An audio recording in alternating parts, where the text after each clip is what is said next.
Madame, Monsieur, bonsoir, bienvenue dans ce journal. À la une de l'actualité ce soir, c'est une tradition respectée cette année encore. Le Père Noël est descendu au palais de la présidence.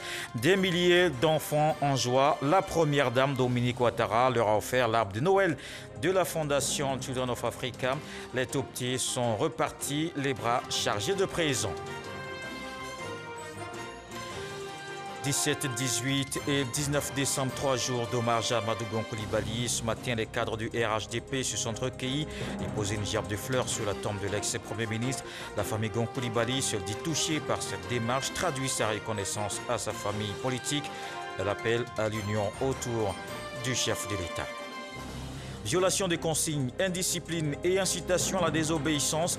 Le soldat Antoine Rimorimo, condamné à 5 ans de prison ferme, 3 millions d'amende. C'est le verdict de sa comparution devant le tribunal militaire ce vendredi. Le commissaire du gouvernement appelle les militaires au respect des lois. Et puis l'ancien président du Burundi, Pierre Buyoya, est décédé de la Covid-19 à Paris à 71 ans. L'ex-haut représentant de l'Union africaine pour le Mali et le Sahel est mort la nuit dernière après avoir contracté le coronavirus à Bamako.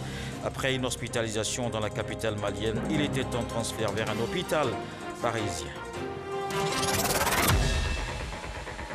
Comme chaque année, la première dame du Côte d'Ivoire, Dominique Ouattara, a offert ce vendredi un arbre de Noël du palais présidentiel. Des milliers d'enfants sont repartis avec des présents. C'était aussi l'occasion pour les tout-petits de passer un très beau moment de réjouissance qu'on voit avec Alexis Ouedraogo.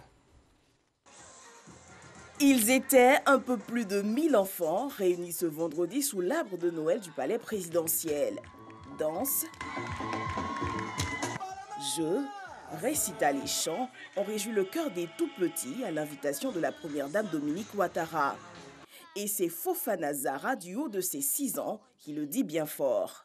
Maman Dominique, grâce à toi, aujourd'hui, de nombreux enfants qui n'avaient jamais reçu de cadeaux pendant la fête de Noël seront très heureux de pouvoir partager ces instants magiques. Du fond du cœur, nous ne t'oublions jamais.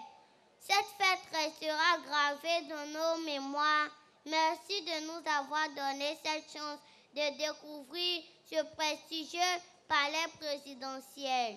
Pour la directrice de la Fondation Children of Africa, ce sont un peu plus de 15 000 enfants qui recevront des cadeaux de la part de la Fondation sur toute l'étendue du territoire.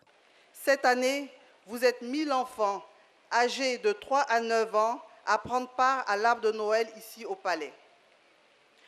Au lieu de 3000 enfants, comme pour les éditions précédentes, à cause de la Covid-19, cette maladie qui impose des mesures barrières. Malgré cette situation particulière, nous avons préparé une fête tout aussi belle pour rester conforme à notre tradition de plus de 20 ans d'offrir chaque année de merveilleux arbres de Noël à des milliers d'enfants.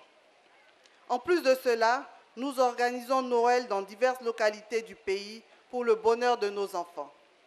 La fête a pris fin avec l'arrivée du Père Noël qui a fait descendre du ciel de nombreux cadeaux pour le bonheur des tout-petits.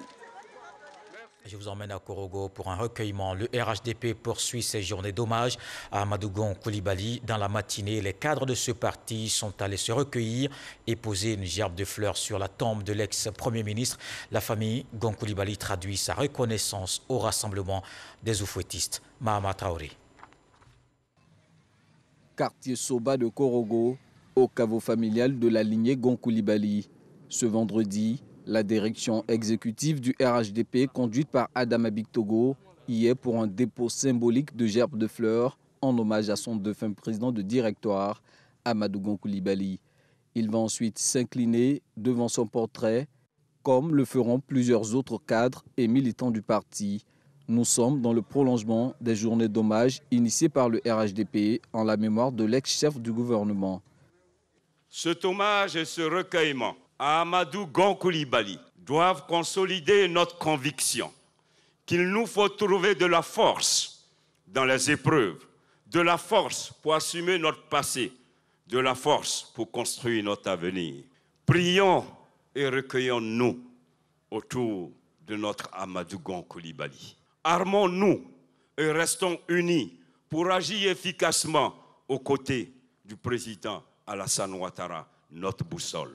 Amadou Gon Coulibaly n'est plus, mais sa famille souhaite voir son esprit et sa philosophie se perpétuer au sein du RHDP. Cette famille a commencé à apporter le bonheur aux Ivoiriens et que cette famille devra continuer à apporter le bonheur aux Ivoiriens. Vous demandez d'avoir une seule boussole. C'est aussi cela l'héritage et les leçons politiques qu'Amadou Gon nous a appris. Alassane Ouattara devrait être notre seule boussole. Alassane Ouattara devrait être celui qui devrait donner le tempo de tout. La famille vous demande de soutenir son père, son frère Alassane Ouattara. Dans la nuit du jeudi, le RHDP a convié les religieux musulmans à une cérémonie de prière en faveur de l'ex-premier ministre. Pour cette énième intercession, le Coran a été lu intégralement à 3 reprises, en plus des bénédictions, pour le repos et le salut de l'âme d'Amadou Gon Coulibaly. Forte mobilisation à Korogo pour ces journées d'hommage à Amadou Gon Coulibaly. Je vous propose à présent quelques réactions. Je ne pouvais pas ne pas être là pour essayer de rattraper un certain nombre de choses, m'arrêter sur sa tombe, manifester ma part de tristesse et de compassion vis-à-vis de la famille, mais particulièrement vis-à-vis de lui-même. Il était important avant toute chose de venir nous recueillir sur la tombe de cet illustre fils de la Côte d'Ivoire, prier l'Éternel Dieu afin qu'il puisse recevoir son âme et également ce qui l'a toujours caractérisé, c'était l'humilité et la recherche de la fraternité vraie, de l'unité, de la cohésion entre Ivoiriens, mais surtout au niveau du RHDP. Nous voudrons lui rendre un meilleur hommage en faisant en sorte que l'idéal qu'il avait pour la Côte d'Ivoire puisse se réaliser. Voir le pays se développer dans la paix, dans la solidarité de ses enfants. Voir un pays où les Ivoiriens sont unis et travaillent pour l'essentiel, c'est-à-dire le développement. Mais cela passe aussi par la stabilité. Je pense qu'au sein du RHDP, nous devons continuer dans l'unité et la solidarité. Donc, les actions que le président a initiées, dont le Premier ministre Amadou Gon était donc le porte-flambeau, et donc donner beaucoup plus de joie et de bonheur aux Ivoiriens. C'était un travailleur, c'était un homme qui avait une conscience professionnelle aiguë. C'était aussi un homme d'engagement. Si nous sommes là, c'est aussi pour perpétuer l'esprit d'AGC. Perpétuer l'esprit d'AGC sur la loyauté, la fidélité que nous avons connue avec lui sur le plan politique. Il était important de revenir sur les terres du Korogo et parler de cet homme, le magnifier, prier que Dieu le reçoive et que son esprit puisse encore rester. Le Sénat, de son côté, pleure un vénérable, Memel Gra Félix, sénateur de la région des Grands Ponts, décédé le 27 novembre dernier. Il sera inhumé demain dans son village, dans la sous-préfecture de Dabou. Avant l'ultime séparation, la Chambre haute du Parlement lui rend hommage. Il est décoré à titre posthume. Moussa Konaté. La triste nouvelle est tombée le 27 novembre dernier. Memel Gra Félix a quitté le monde des vivants. Il était sénateur de la région des Grands Ponts et membre de la commission des affaires générales, institutionnelles et des collectivités territoriales du Sénat. Tu n'étais pas un homme qui éludait ou fuyait les débats, mais tu étais plutôt un partenaire du consensus à la recherche de l'intérêt national, à la recherche de la paix pour ton pays.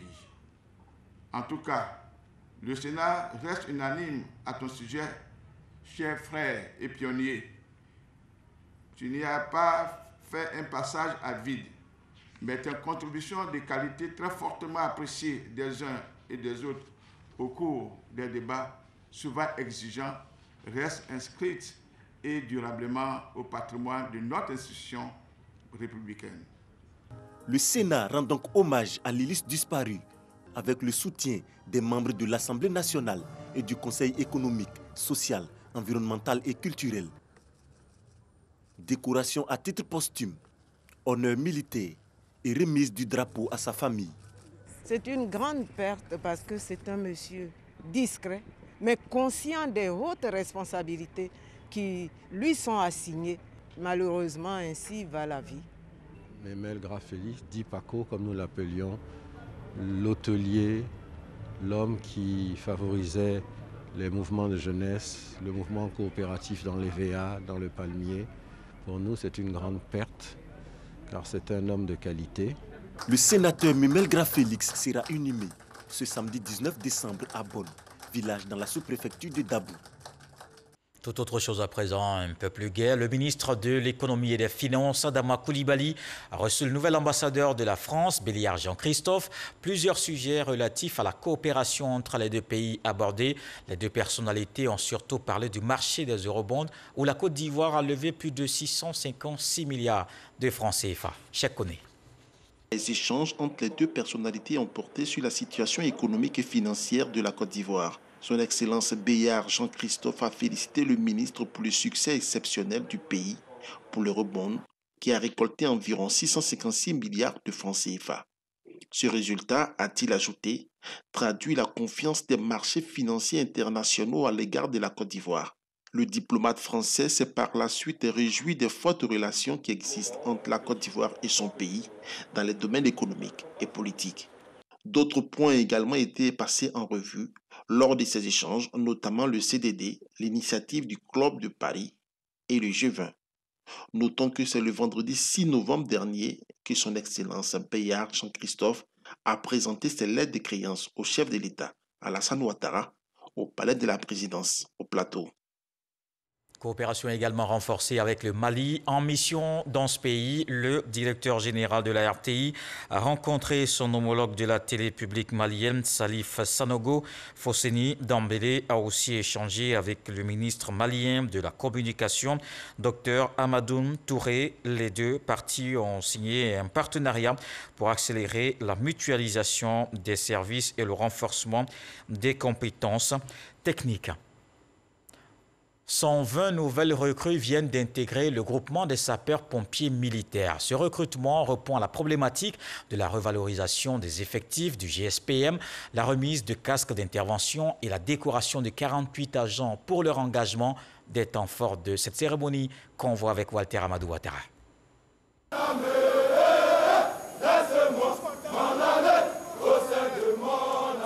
Après 5 mois de formation de base commune à Yamoussoukro, complété par plusieurs disciplines, entre autres un stage de brevet national de secourisme et celui du certificat pratique sapeur-pompier, ces 120 recrues sont désormais opérationnelles.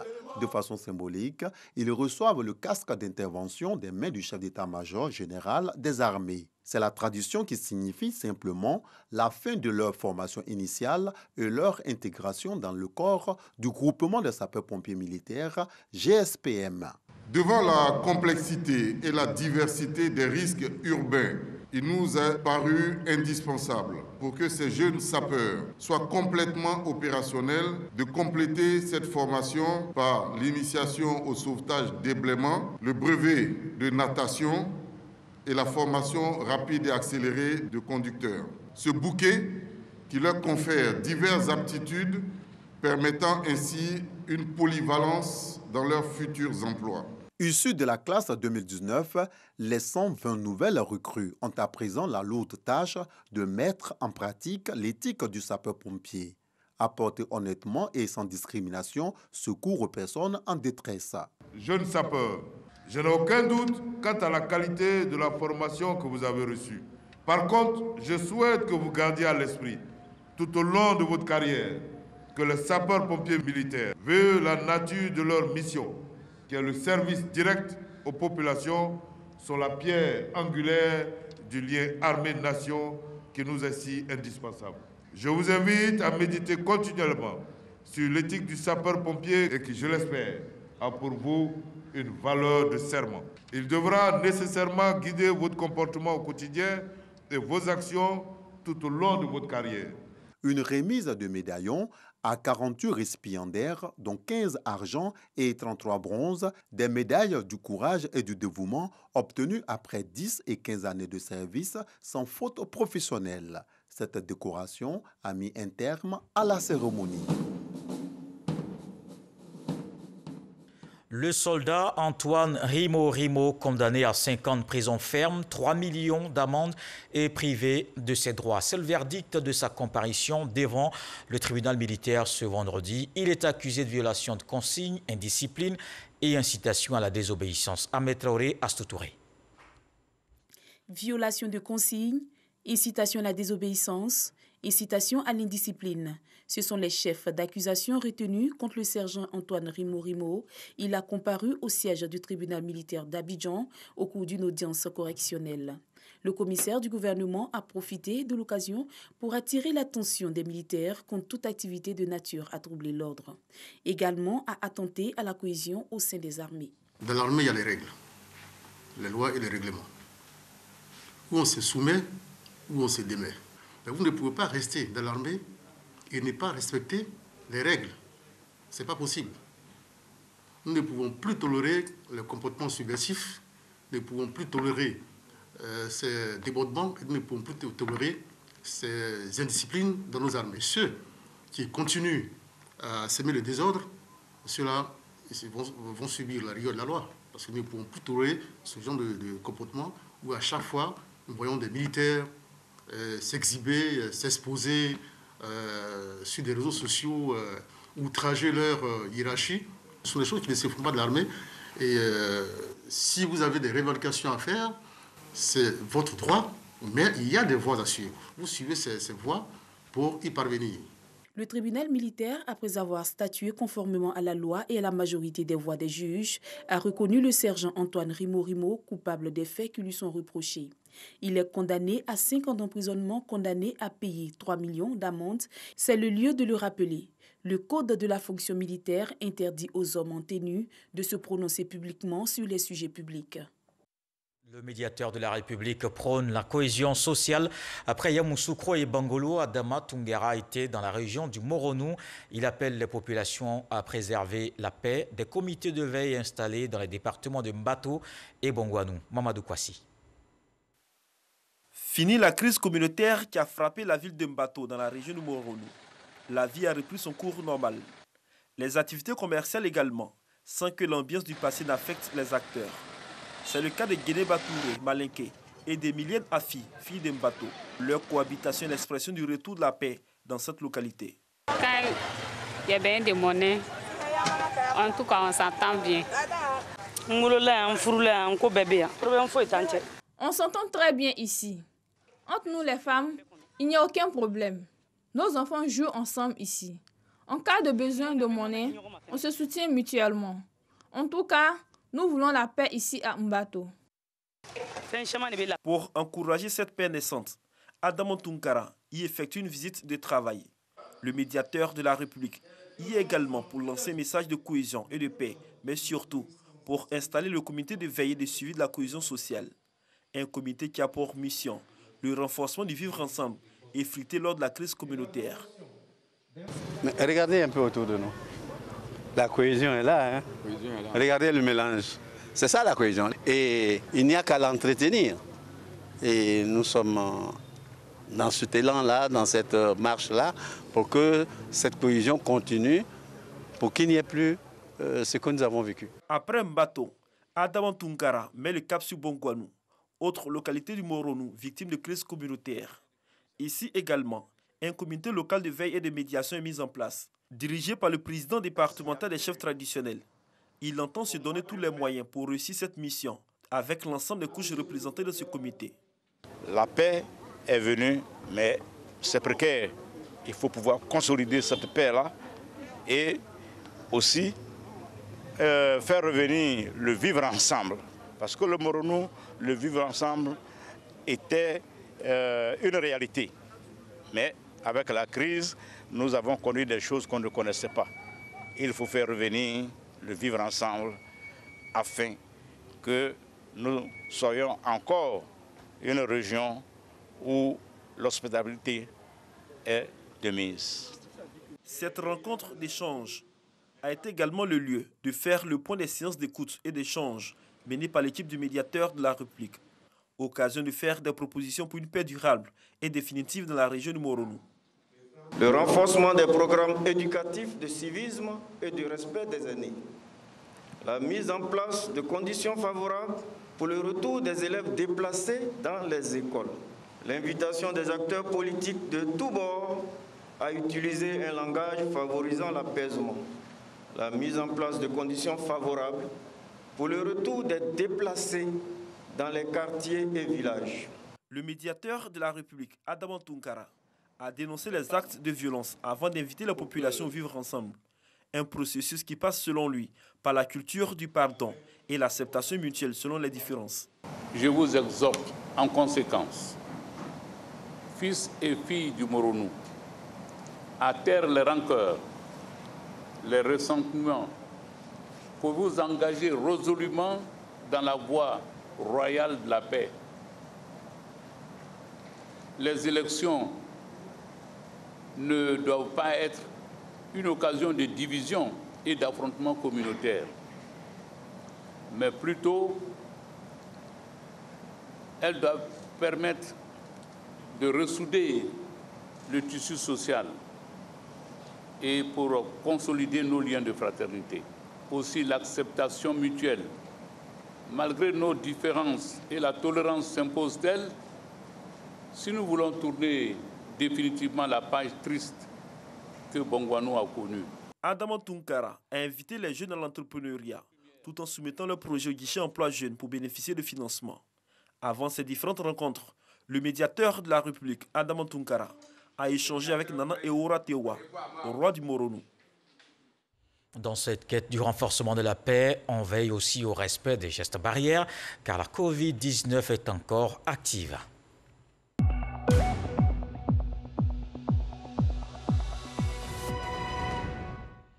Je vous donne les chiffres de ce vendredi. 73 nouveaux cas de Covid-19 sur 1856 échantillons prélevés, soit 3,9% de cas positifs, 19 guéris et pas de décès. À la date du 18 décembre, la Côte d'Ivoire compte donc 21 845 cas confirmés, dont 21 420 personnes guéries, 133 décès et 292 cas actifs. La Covid-19 qui vient de faire une victime sur le continent. L'ancien président du Burundi, Pierre Buyoya, est décédé à 71 ans. L'ex-haut représentant de l'Union africaine pour le Mali et le Sahel est mort la nuit dernière à Paris. Il avait contracté le coronavirus à Bamako et placé sous respirateur artificiel dans la capitale malienne. Alors qu'il était en train de rejoindre un hôpital parisien, il est décédé durant son transfert en ambulance. Pierre Buyoya a dirigé le Burundi à 2 reprises, de 1987 à 1993 et 1996-2003. La justice burundaise l'avait condamné à la prison à perpétuité en octobre pour l'assassinat il y a 27 ans de son successeur Melchior Ndadaye. Ici en Côte d'Ivoire, le fonds de garantie automobile se rapproche des victimes des accidents de la route. Après Yopougon et Treichville, le fonds a désormais un bureau au CHU d'Angré. Le directeur général, Maïsan Kofi Noël, signe une convention avec le ministère de la Santé. Patricia Omouetia. Une signature de convention qui vient témoigner de la qualité de la coopération entre le ministère de la Santé et le Fonds de garantie automobile. Cet acte marque également l'inauguration du bureau de liaison du Fonds de garantie automobile au sein du CHU d'Angré. Si un usager de la voie publique est auteur d'accident de la voie publique et qu'il n'a pas d'assurance, donc il est en infraction vis-à-vis de la loi, naturellement la victime engendrée par l'accident n'a aucune couverture. Si cette victime-là nous saisit, par le biais d'un constat d'accident, le mécanisme de la prise en charge se met en place et la victime est prise en charge intégralement.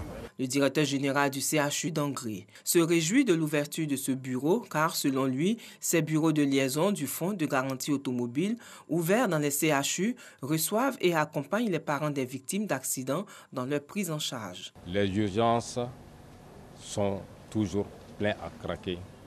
Et les sapeurs-pompiers, nous avons l'impression aujourd'hui qu'ils n'amènent qu'à Angré que les blessés. Ce malade doit être mis en observation, il va être hospitalisé, ensuite faire son bilan préopératoire, ensuite être programmé pour justement subir les interventions chirurgicales. Là où il y a le principe de la gratuité ciblée, nous l'appliquons, mais sinon, le reste est à la charge du malade. Dès le démarrage de leurs activités dans les différents CHU, le Fonds de garantie automobile a enregistré, au titre de l'année 2019, 300 accidentés de la route qui ont bénéficié de prise en charge. Le Fonds de garantie automobile a été mis en place en 2009 et a commencé à fonctionner en 2010. L'extension de ces activités de prise en charge des accidentés de la route va se poursuivre à l'intérieur du pays. Selon un rapport de la Cour des comptes, la gestion du patrimoine de l'État rencontre quelques difficultés. Les gestionnaires de ces biens au niveau des ministères et institutions viennent alors de se rencontrer. Ils ont décidé de centraliser toutes les données. Les explications de Lanciné Bakayoko.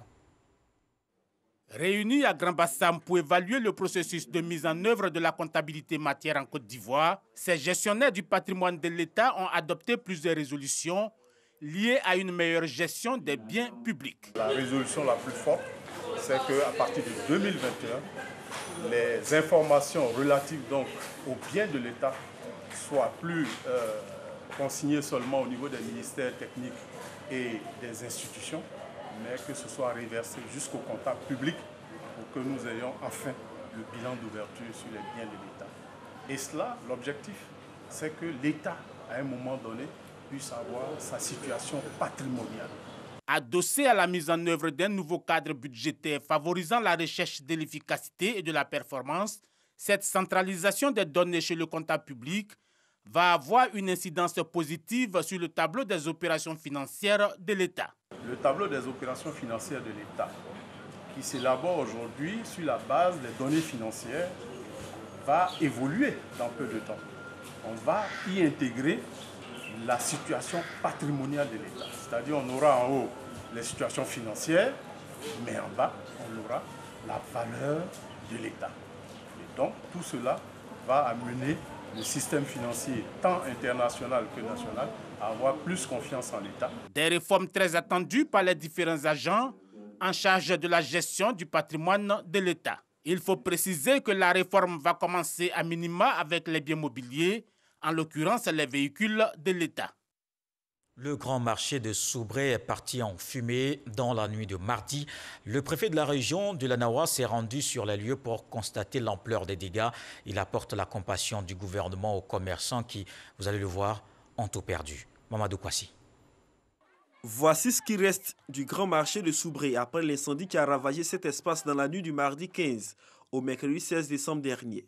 Des commerçants encore sur le choc quelques jours après ce sinistre. On est un peu désespérés, quoi. Voilà, nous sommes là, on veut essayer de voir encore si on peut reprendre, voilà, pour avancer. J'ai tout perdu. Je sais qu'il était à Abidjan, j'ai envoyé ma marchandise. J'ai mis dans mon magasin. Tout est brûlé en tout cas. Je suis dans Tontine, il n'y a plus Tontine des gens. Crédit. En tout cas, où je suis là même là, je ne sais même pas ce qu'il est fait même. Nous avons investi des sommes pour pouvoir équiper notre magasin. Le jour même les barrages sont arrivés, c'est ce même jour que le marché a été incendié. Aucun objet n'a été sorti. Des jouets d'enfants à hauteur d'environ 10 millions. Tout est resté en fumée. Pour se rendre compte de l'ampleur des dégâts, le préfet des régions de la Nawa, préfet du département de Soubré, est allé sur les lieux. Messé Makone est allé apporter également le réconfort de l'État de Côte d'Ivoire à ces sinistrés. Le préfet de Soubré appelle les victimes à la retenue et à la patience en attendant l'appui du gouvernement. Le marché a brûlé, c'est vrai. Je vous demande beaucoup de sérénité, beaucoup de courage. Surtout que c'était dans une période de fête. Les gens avaient déjà fait leur approvisionnement et le feu est venu tout ravager. Certainement, les hautes autorités vont penser à Soubré, vont penser à nous. Des sinistrés qui ont saisi l'occasion pour faire des doléances aux représentants du chef de l'État. Le marché, c'est le poumon de la ville de Soubré. Nous comptons sur votre bonne volonté pour pouvoir nous recaser. En tout cas, nos souhaits, c'est qu'on retrouve vite nos activités. Sans ressources, c'est difficile. Ce grave incendie n'a pas enregistré de pertes en vie humaine, mais les dégâts matériels sont importants. Il faut rappeler que c'est la deuxième fois depuis février 2018 que le marché central de Soubré part en fumée. Dans le reste de l'actualité au Nigeria, 344 lycéens kidnappés au pensionnat de Kankara ont été libérés. Des élèves enlevés le week-end dernier au nord-ouest du pays. Cet enlèvement de masse revendiqué par 2 fois par Aboubakar Shekau, chef d'une faction de Boko Haram. D'abord mardi, puis jeudi, dans sa vidéo postée apparaissent plusieurs dizaines d'enfants surveillés par des hommes armés. Une partie d'entre eux est désormais libre. Le gouverneur de l'État de Katsina, dont ils sont originaires, assure qu'aucune rançon n'a été versée. Voilà qui met un terme à ce journal. Merci de l'avoir suivi. Retour de l'actualité 23h avec Abdoulaye Koné. Ce soir, le sage dit, celui qui s'est brûlé en mangeant trop chaud souffle même sur un morceau froid. Dieu le voulant, on se retrouve demain.